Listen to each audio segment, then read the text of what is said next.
Rob, good to see you. How are you? Yeah, good. Very good. So, bit of context, because you have a really, first, how did you find that discussion this morning?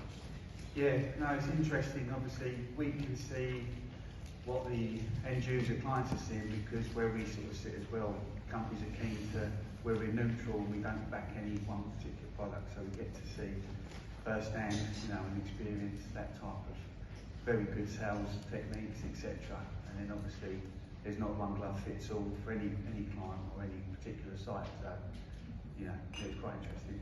So you have that unique perspective where the hospitality companies are your client, and you're obviously in the middle, and you're also providing the advice and recommending the best available technologies. But these are long-standing relationships with some big chain companies. Obviously, your reputation is on the line as well. Yeah, absolutely. So we deal with fog at source, the transportation, and then the disposal of it.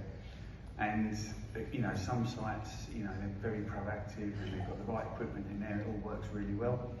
Other sites, through whatever misuse or lack of servicing, we get to see sometimes where the investment's been made, but then it's not been backed up with the right levels of service. So you've got plenty of fog going in the drains, which causes obviously disruption and fallouts. And as the clients have said, it's the cost of. We don't want to see reactive gains anyway, because we'd rather do it in a planned way.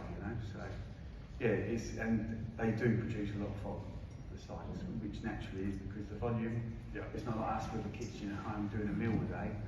Some of them are doing in the excess of thousands of covers a week. So there's a lot of fog produced. So 25 years in the industry, right? It seems to be, I think all the speakers are between about the next 25 and 30 years. So clearly a lot of experience.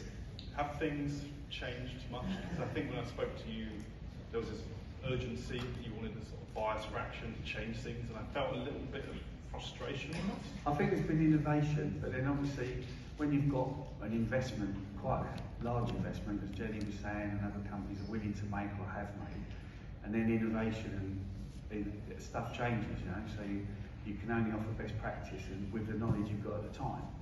So you've got to be careful, because anything you advise or what you put your name to will have an effect, because it's not our only income stream looking after the fog management, so you've got to be accurate with your information.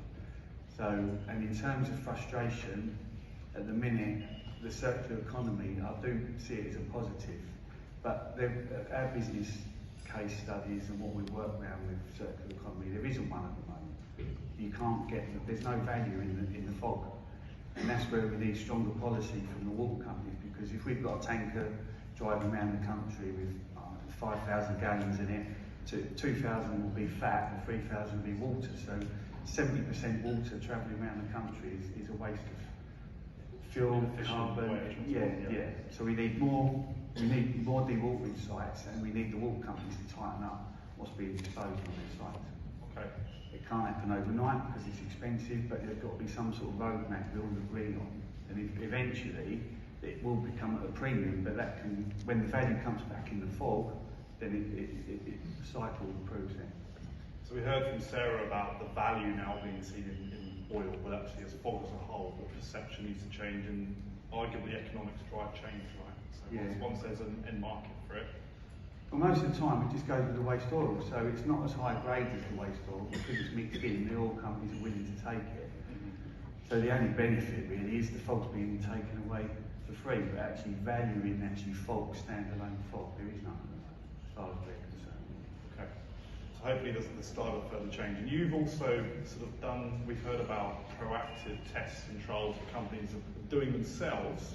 Yeah. Kind of before and maybe in line, in parallel with the standards being developed. Talk us through this energy test that you've done yourself.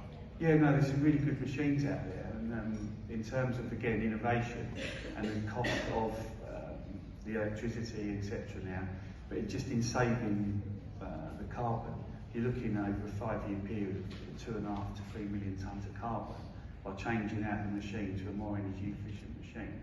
There's nothing wrong with the machines in there, they're doing their job. But this is where you need joined up thinking with procurement, because you can get somebody who's in procurement who's doing a very good job, they've ticked all the boxes on price and equipment and efficiency, but then someone else is picking up the bill with reactive costs, or they're picking up the energy bill. But you need the procurement guys to get together when they're in my opinion, when they're making a purchase. So this is going beyond the sort of the capex, capital sale of equipment, actually the kind of the totex, the life cost of that equipment and the energy, that needs to be baked into some of the decisions internally as well. Yeah, definitely. So, and again, the procurement guy or woman, she's done her job, she ticked the, or his job, ticked the box, but then obviously, again, it's somebody else picking up the tab somewhere else, and that's what we're seeing in terms of like the window we get of the amount of jobs we process. So. Very good. Well, Rob, thank you very much. Let's bring on our second speaker.